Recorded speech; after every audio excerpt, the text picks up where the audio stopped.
That's why this is so important. It's not just so you can have better conversations in meetings and so you can get more done. It's when you don't do it, everyone chooses what's most important on their own just by default. We all do that. We all wake up every day and decide what the most important thing is that we need to do, even if we've never actually tried to articulate it purposefully. And so all we want to do is articulate it purposefully for your team. What is the most important thing that we've got to get done in the next 9 months? And then let's maniacally focus on getting it done by providing some context and some perspective on how you actually need to keep it like line of sight for everyone. This is the Organizational Health Advantage podcast with Keith Hadley and James Felton, principal consultants at Table Group. They're in the business of coaching leaders to build strategic focus and cultural alignment that leads to amazing results. Welcome to the Org Health Advantage. Hello and welcome to another edition of the Org Health Advantage. I'm your co-host James Felton, and I'm joined by my good friend and colleague Keith Hadley. Keith, it's good to see you. How are you doing? I'm doing really well, James. Good to see you too. Nice. And we always say this and we always mean it, but I am really excited about having our guest today, Jeff Gibson. Yes. James, do you want to introduce Jeff or should I introduce Jeff? I would love to introduce Jeff. All right, go for it. Jeff and I have known each other for a long time, and he is really why I'm even here on this podcast, but more importantly at Table Group. It's been one of the biggest blessings of my life, and I have a lot of, I need to give Jeff a lot of credit for that. And so Jeff, you're an OG consultant. You've been at Table Group for 23 years, is that right? This is my 26th year, James. We're all aging and just trying to wish it wasn't happening. Yeah, but with no hair and no beard, we can't tell you're getting any older, Jeff. You look the same as you did when you joined almost. So it's great. You hide your age. I'm getting gray here. Yeah. Keith's getting gray there. So, but it's good to have you, man. Thank you. So, Thank you for having me. James, I really appreciate it. Yeah, and you know what, James, it's not just that Jeff was like the reason that we're here. Like he was the one that first interviewed me and had conversations about what it meant to be part of Table Group, but he's also the guy that like taught us how to do it. Like, in our initial training and learning the ropes and like what does it mean to be a Table Group consultant? It was Pat and it was Jeff. And so anything that we do really poorly, you can blame it on Jeff. Anything that we do that's good, it's probably blame that on Jeff too. Yeah, it's probably all the good stuff, and then we've gotten off the right habits and the right techniques, and so it's Jeff, it's just great to have you here. And so, I'm excited to be here. What I'll say is I learn as much from you guys as from anybody these days, and so thanks for paying it back, and I'm looking forward to paying it forward to some folks here today. Yeah, there you go. James, let's dive in because what the topic of the day is this idea that a lot of companies, they think they're focused, but they're not focused. And we have this really, really simple idea called a thematic goal, and it's just so simple to understand. And it is so challenging for organizational leaders to get it right, to get to the place where they truly are clear and focused and aligned. And so that's what we want to talk to Jeff about today is like just enlighten us on how to talk about how to get this thing of a thematic goal, how to get it right. Yeah. So Jeff, why don't we start at the very beginning because you were at Table Group and talk to us about where this idea of the thematic goal came from and then maybe include in your answer how you would define a thematic goal. Wow, what a interesting question. And so you're going to need to cut me off if I go too long because there's a lot of background that we can provide. But here I'll try to tell it quickly. So Jeff, just keep it fast, practical, and relevant. That's all we ask. There you go. Years ago, we worked with a lot of CEOs. We still do, and we'd be having a conversation. We'd ask a CEO something along the lines of, "Hey, tell me what's your top priority?" And they'd say, "Well, here's our top 10." We're like, "Well, everything can't be equally important. That's just not reality, right? There's got to be something that's most important." And so we thought, well, there's got to be a way to solve this. At the same time, we were coming across so many organizations that were struggling universally with silos in their organizations, where one organization was competing against another. And we thought there's got to be a solution to that too. And so we set on this quest, if you will, which makes it sound bigger than it was, but we set on this quest to actually solve this problem. And we came up with this idea of a rallying cry. There's got to be something that is the most important thing, something that we ended up calling a thematic goal. And a thematic goal is essentially one thing. It's one thing, the single most important thing that organization is dealing with. And for those listeners that are familiar with Pat's book, The Advantage, you'll recognize that one thing is the answer to question 5, what's most important right now? That's where it eventually kind of landed in our content framework, if you will. And so it's a single thing that's shared by the entire executive team. It's something that's time bound in the near term. It's not a 3 or 5 year goal, because who knows if I'm going to be here in 2 years, why should I change my behavior today if I'm not even going to be here? But it's got to be something in the next 3, 6, maybe 12 months on the far end. And it's generally something that's qualitative in nature, because, human beings aren't coming to work in the morning and getting out of bed to provide another 0.5% to margin. As much as every CFO would love that to be the reality, it's just not. Okay. And so that's kind of the genesis of the thematic goal, was like, how did it come about? How do we get people to focus on the single most important thing, and then what it is at a pretty high level? Hopefully that makes sense. It does, but can't there be two things? There can't. You can't prepare for both peace and war simultaneously. There's got to be something that's most important. And think about it this way. At the end of the day, if you've got an extra 15 minutes before you're going home, where are you going to spend your time? Or at the end of the year, if you got another $1 million left in the budget, what are you going to invest it in? You've got to choose one or the other. And the danger and siloism comes about when you just peanut butter those resources across every organization equally. And then ultimately what that ends up becoming for people further down in an organization, because we spend most of our time with the CEO and that executive team, as it moves down to the organization, there's no clear direction for those folks to actually decide where should they be paying attention, because, hey, we've equally peanut buttered the resources across everything. So they assume that everything is equally important. And then you're doing a disservice to each of them, because you're not going to deliver on any of them the way that you should. Or the way that certainly that your people would want. So as you're saying this, what I'm hearing you say is that it's okay to just not do some things. Like if we're focused on growth, I don't have to worry about cost containment.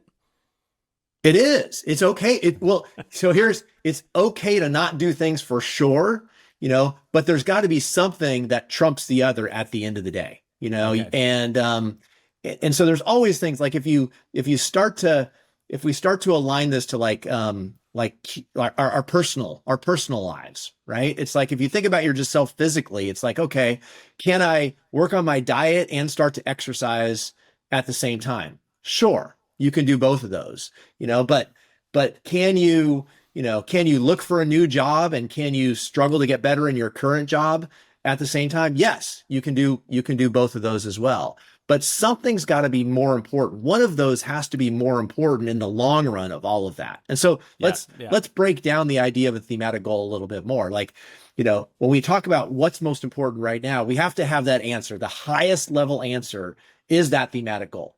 But you don't just make a poster or a t-shirt with that thematic goal, whatever that high level is. And, we'll use examples from time to time. And you think about, like, when companies are going through crises, they have clear thematic goals. When Chipotle was having, challenges with the safety of their food, when Boeing was having issues with their planes, when Samsung was having problems with their batteries, and challenges with that, there was something that was most important.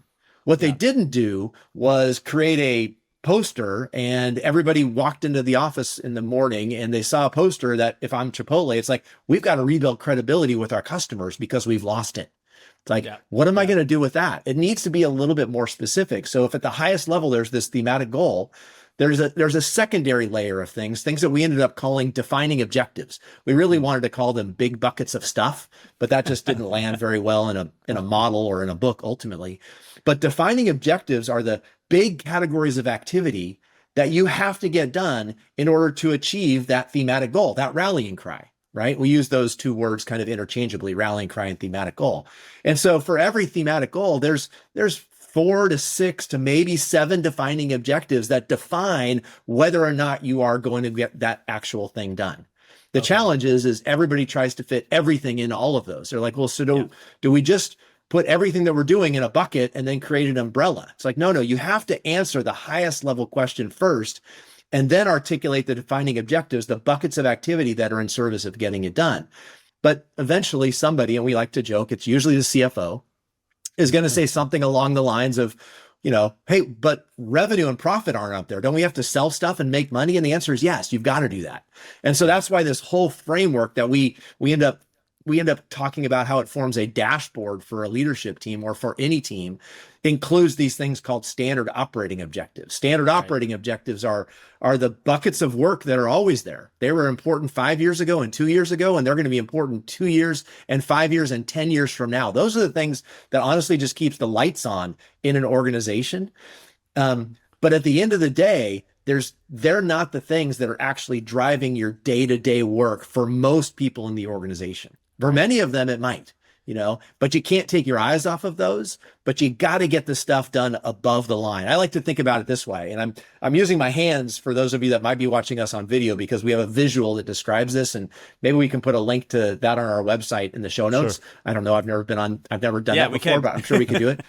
But like, if you think about that visual, there's like the thematic goal at the top, and there's some defining objectives. And underneath that, we like to visualize these standard operating objectives. Well, the way that I would describe it, and this is the last definitional part, and then we can get into some of the conversation around it, is, the defining objectives and the thematic goal. If we do that well, quarter to quarter, half year to half year, whatever it is, if we do that well, it should make it easier for you to do your standard operating objectives year in and year out, because you've moved the organization forward in some meaningful way. And that's the power of having a rallying cry, is you're continually get better as an organization, whether you're dealing with a challenge that you've experienced, an obstacle you've had to overcome, or an opportunity that's presented itself. You've moved the organization forward. Yeah. That's a great answer. Great answer, Jeff. James, I just want to add something in there, is that we often have conversations with clients where we get the feeling that they think that the task is like, hey, let's make sure that we make up a good answer. And we like to point out that the answer to the question, what's most important right now, it's in reality for your business at this moment, something is more important than anything else. Like, whether we recognize it or not, whether we identify it or not, in fact, something is most important. Like you gave those examples of Chipotle or Samsung or Boeing. Like, before Boeing realized how important it was to get safety back on control, I guess it was more having to do with their supply chain. That was what was most important. They weren't focused on it. So that's a little bit of a challenge to our clients. Like, no, we're not saying make up a good answer. What we're saying is, like, actually have a really intentional conversation about what right now facing the business is going to like unlock our potential if we get it right, or it's going to destroy us if we get it wrong.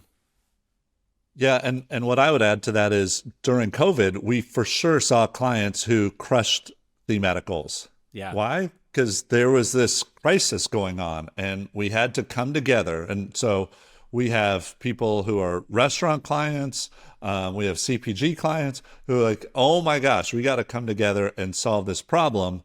And their leaders would say, I've never been so proud of my team before.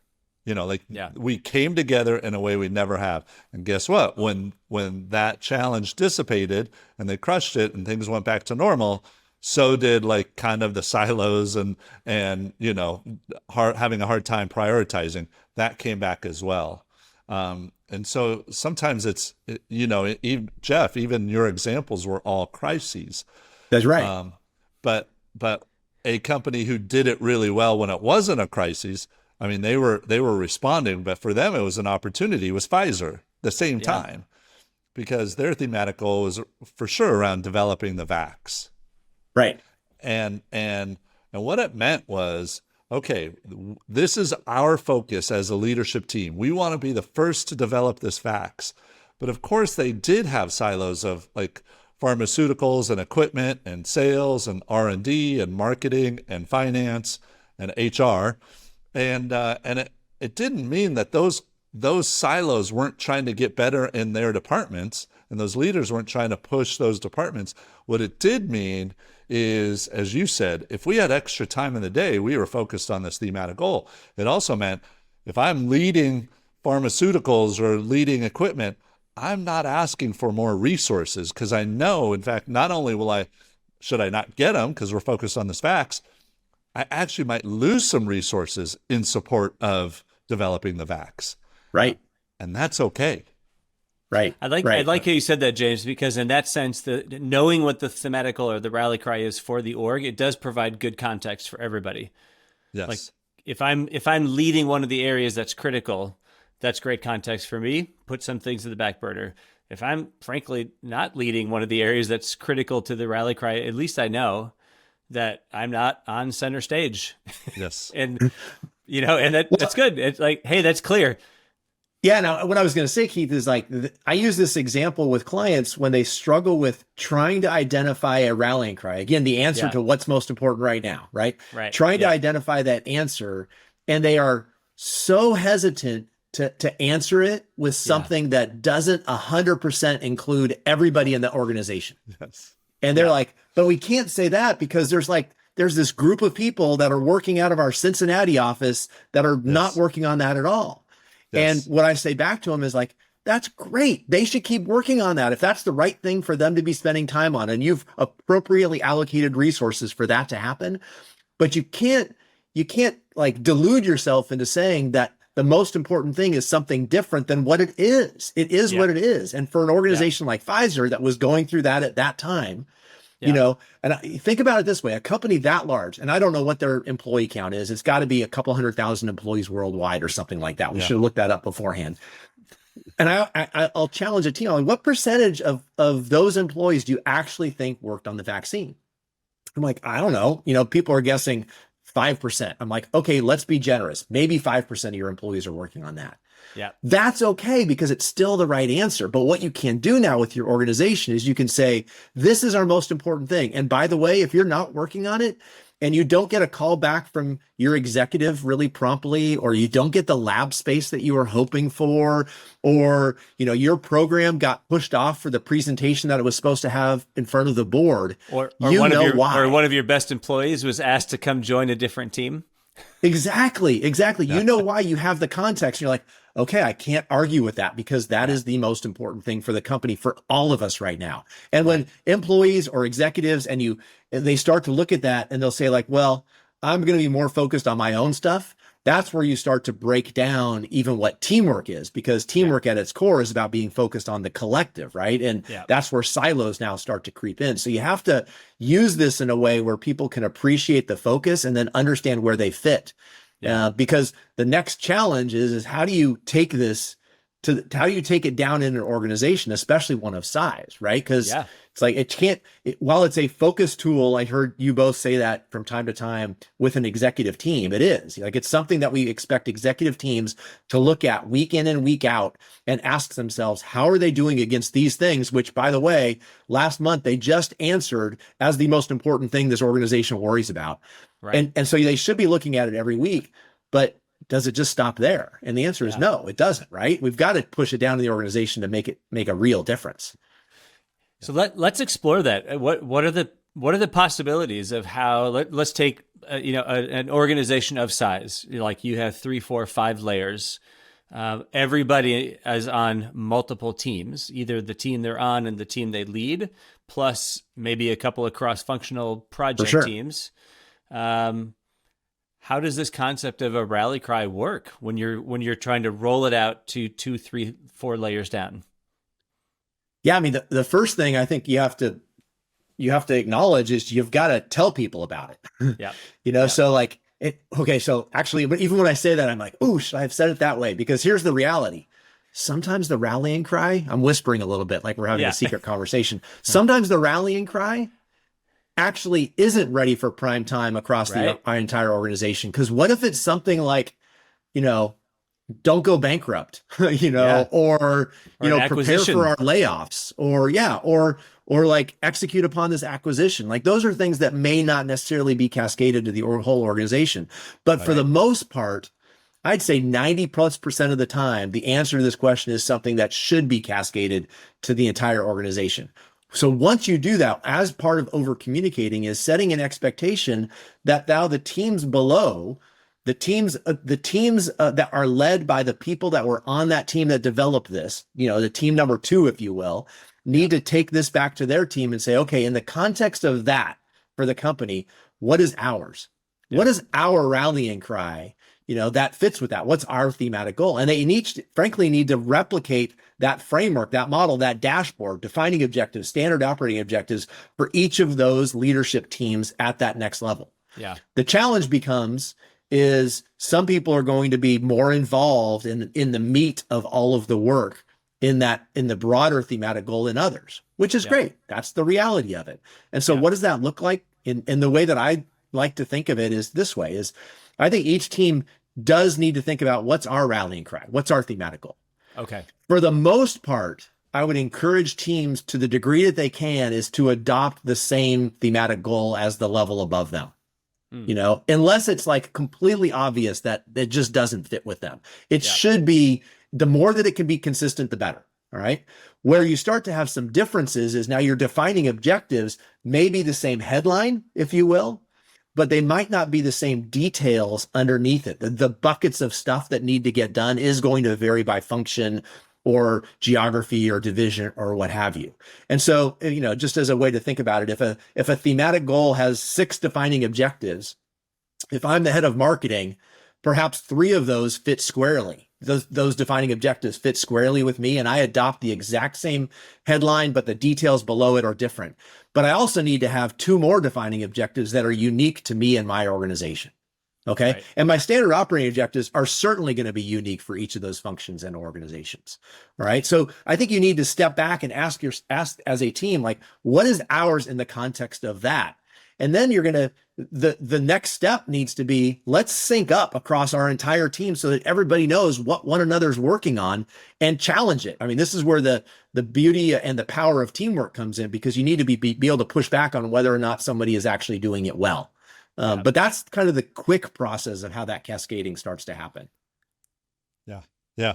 I was thinking of something as you were talking, Jeff. I think people at all levels of their company need to know 3 things. And Keith, when you alluded to like, well, how do we do a thematic goal that's not inclusive of everybody? I think leaders are looking for a shortcut in having these conversations. And the reality is it's really 3 things. But you guys could differ with me if you think so. But like the first thing is people want to know what's most important in the company. Like, what are we focused on? What's our rally cry? Agreed. Second, they need to know what's most important for their function or the team that they're on, because they might not be aligned. They might be aligned, but they want to know. And then third, why does their job matter? And I think leaders, when they try to find an inclusive thematic goal, it's like, oh, great, then we have one conversation. It's like, no, you actually need to be clear about all 3 of those things. And it's okay that the thematic goals at different levels can line up or they don't line up. Yeah. It's about what's most important. James, I agree with that. Although I thought you were going to go to a different answer for your third one, but it aligns, which is, like, I need to know what's most important for the business, what's most important for the team I'm on, and then I need to understand what I'm supposed to do about it. So that's kind of where you're headed, like how my job ladders up. Yeah. But I think what I love about the concept of the rally cry is, like, this is not some new business technique or some new like framework that we're trying to teach people. It's just going back to a fundamental human concept, which is like, we are going to get more done if we're focused. And so how do we apply that insight around being focused at every level of the organization, right down to the individual contributor who, let's assume that they're hardworking, well-intentioned, they're reasonably dialed in and bright, and they know what they're supposed to be doing. Like, how do we know that they're working on the right thing today at every level of the organization? The CEO goes home at night and has a pretty high level of confidence that, everybody in this company is working on the right thing. Like, that's the problem we're trying to solve. And the thematic goal, the cascade of that thematic goal at every level is I think the solve. Yeah. Yeah. And one of the breakdowns starts to happen, Keith, is when, I think there's probably multiple ones, but one of them in particular that comes to mind is when those leaders don't universally adopt it. Yeah. So, like, I think the challenge is like, how much do you mandate a process by which this needs to happen? And then all of a sudden, because it's mandated, it needs a project manager and it needs some software and it needs, like all this kind of stuff that just makes it feel like a whole program in and of itself.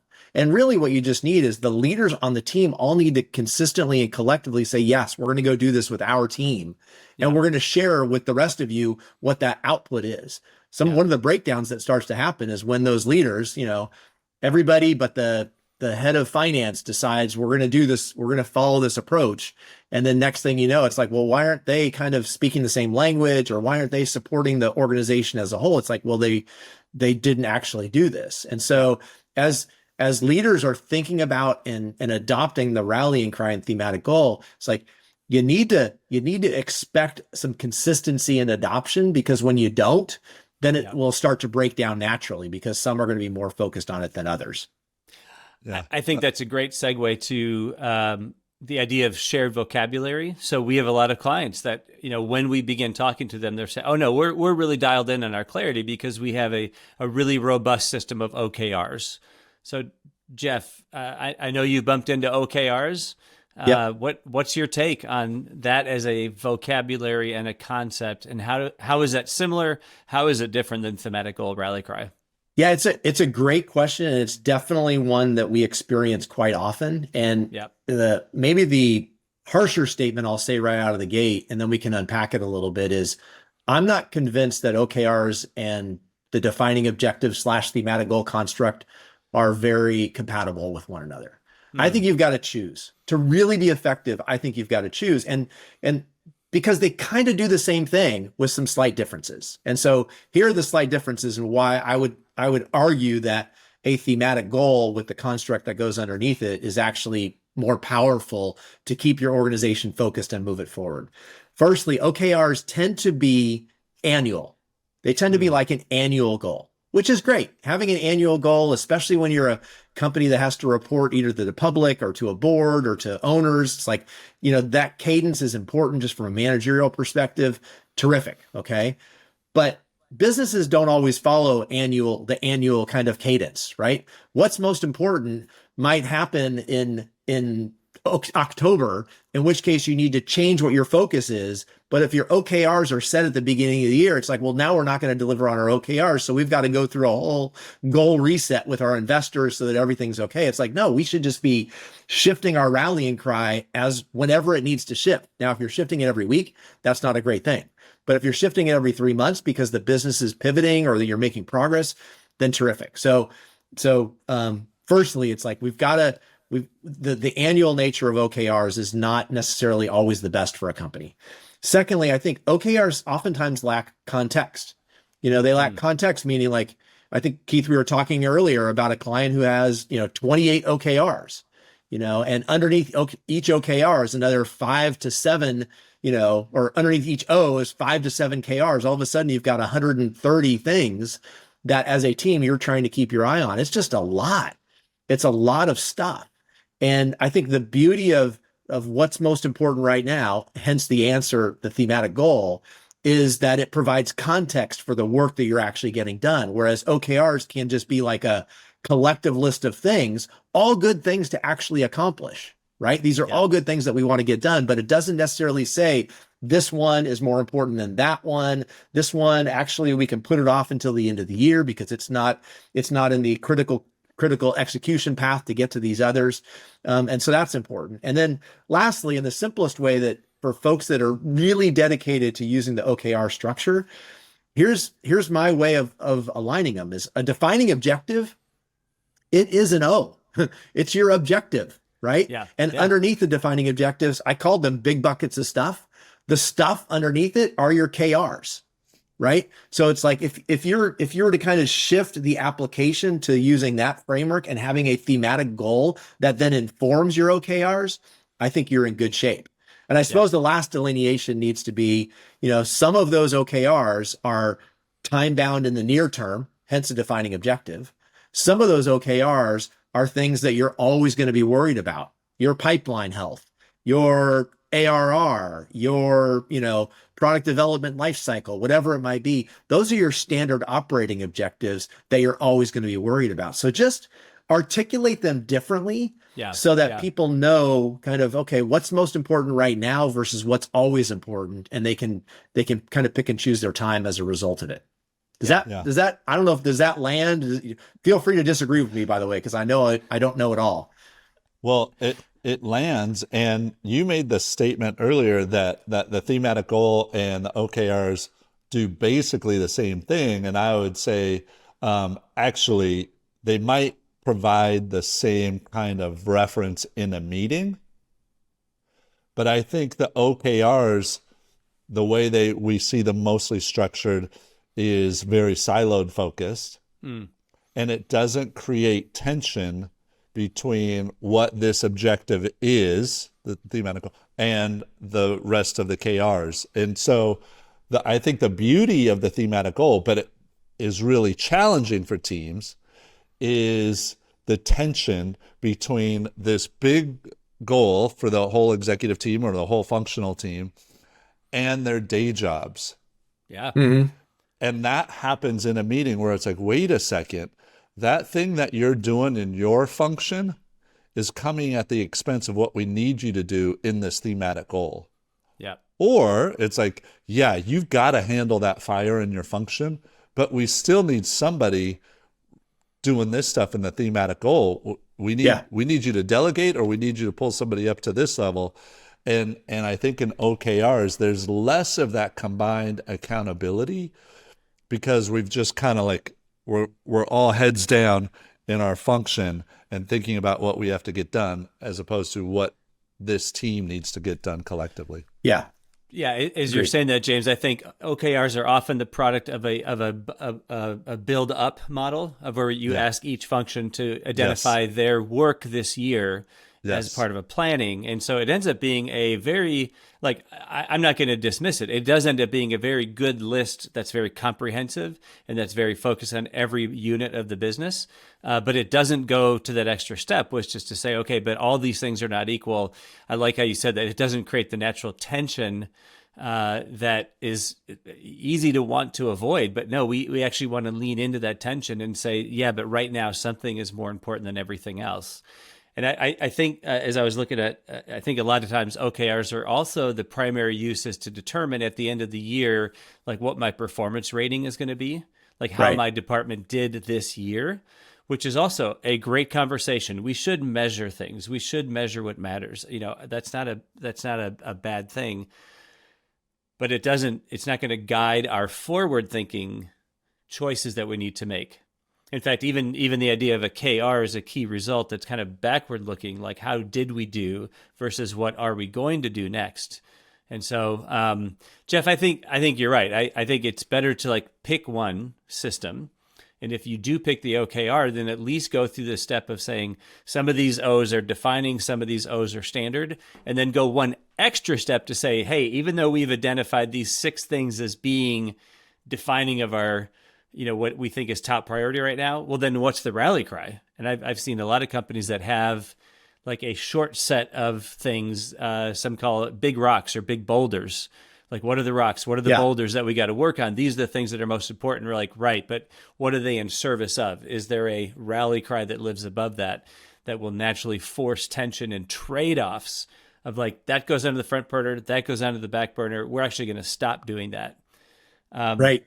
I don't know if go ahead. I was just going to say one thing, it's like there's always a rallying cry. Yeah. Right.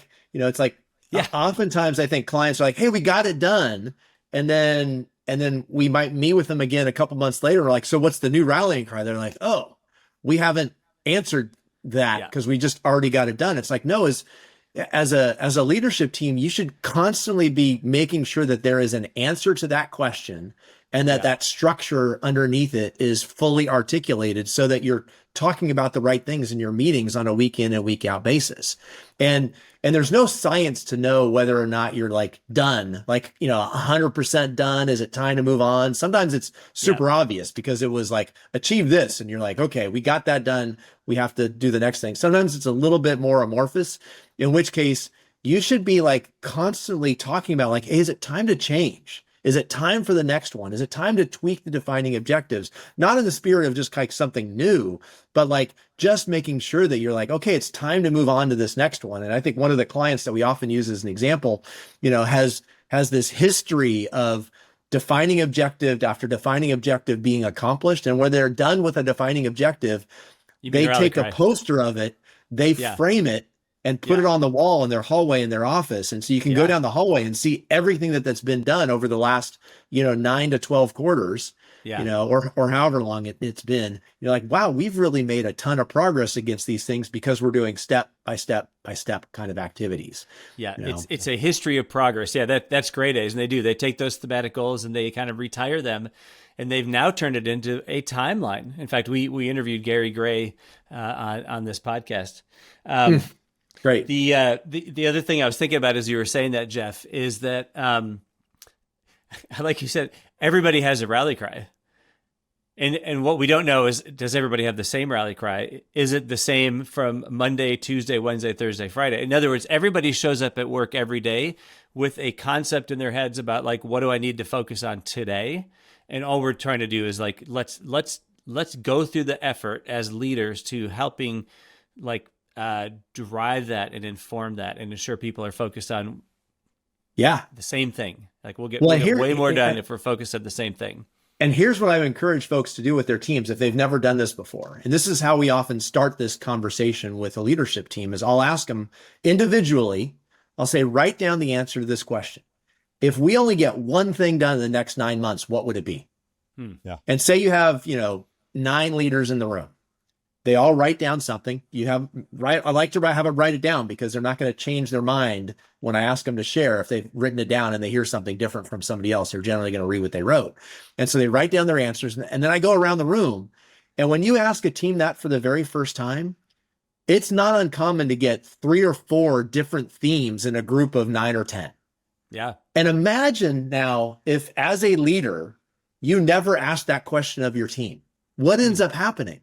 Everybody ends up choosing what's most important based on their line of sight and allocating resources, demanding responses, trying to pull other resources in based on their perspective rather than getting that sense of alignment. That's why this is so important. It's not just so you can have better conversations in meetings and so you can get more done. It's when you don't do it, everyone chooses what's most important on their own just by default. We all do that. We all wake up every day and decide what the most important thing is that we need to do, even if we've never actually tried to articulate it purposefully. And so all we want to do is articulate it purposefully for your team. What is the most important thing that we've got to get done in the next 9 months? And then let's maniacally focus on getting it done by providing some context and some perspective on how you actually need to keep it like line of sight for everyone. Yeah. Jeff, would you mind if we do like rapid fire through a couple of questions? Let's do it. Short answers to wrap it up. Okay. Let's say you're kind of more of a holding company. You have like 4 or 5 different business units or major P&Ls. Does everybody get their own rally cry, or how would you do that? Yes. Generally in a situation like that, most every organization in a holding company should have their own rallying cry, but that holding company itself should also have their own. Okay. Right? Because they should be using this to have focus for them. But if they're running independent businesses, the last thing I want one business worrying about is the other business. The first thing you have to ask yourself is, are we a team? And if they're not a team, then they shouldn't have a common rallying cry. Yeah, that's good. Speak to the idea of burnout and rally cry. Wow. Well, burnout starts to blend into some other content that we talk about, like when we're not focused in our genius. If we talk, I know you guys have talked about the working genius before. Burnout happens when we're not focused in the working genius. Burnout also happens when we're not doing work that's serving something bigger than ourselves, and we just feel like we're on a treadmill. And so I think, you get to the end of achieving a rallying cry, like, man, we got something done that's pretty significant. That was awesome. What's the next thing that we're going to get done? And then we're actually excited about it. That doesn't mean that you're not tired, but burnout happens when you're both not focused in your genius, nor are you focused on the thing that actually matters. Yeah. I would add something. I love those 2 answers, Jeff. And I would add, I think burnout also happens when we don't filter and we just say everything is a priority. Sure. Yeah. Absolutely. Like, totally agree. you want me to go 100% on this, on this, on this, on this, on this? Like, wait, what? Like, they're not all equal, you know? Yep. And we would say, it's like, okay, well, no focus is probably a recipe for status quo, and status quo, that will get us burnout. I love that, James, because I think we look at Thematic Goal as primarily like a performance driving tool, but I think it's also something that really helps preserve the dignity of individuals and organizations, which is like, you got to give people some guidance because they are going to feel that stress of everything being important, and then a new mandate arriving from on high, plus something else that I just discovered. And I go home on a Friday and I think like, I worked my tail off this week, but I don't feel like I made any progress anywhere. And so I think it's a gift that you give people to say like, hey, like we only have limited time here, right? There's a fixed amount of time that we can spend working on stuff this week.